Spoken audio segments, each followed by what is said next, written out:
सेवा केंद्रात दत्त जयंतीनिमित्त महाआरतीसाठी भाविकांची मांदियाळी। नंदुरबार येथील श्री स्वामी समर्थ केंद्रात दत्त जयंतीनिमित्त भक्तिमय वातावरणात महाआरतीचे आयोजन करण्यात आले।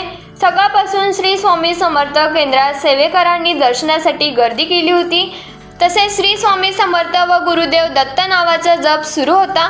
गुरुदेव दत्त महाराज यांचा जन्म 12:39 झाला असल्याने श्री स्वामी समर्थ केंद्रात यावेळी आरती करण्यात येऊन दत्त जयंती उत्सव साजरा करण्यात आला। यावेळी महिला व पुरुष सेवेकरी यांचा उत्स्फूर्त सहभाग दिसून आला। सेवेकरीसाठी प्रसादाचेही आयोजन करण्यात आले। दत्त जयंतीचा हा भक्तिमय सोहळा अतिशय शांत, शिस्तबद्ध आणि उत्साहात पार पडला। श्री स्वामी समर्थ सेवा केंद्रात दरवर्षी होणाऱ्या दत्त जयंतीनिमित्त पारायण सप्ताहाचे आयोजन करण्यात येते। यात मोठ्या प्रमाणावर सेवेकरी सहभागी होत असतात। गेल्या अनेक वर्षापासून ही परंपरा सुरू आहे।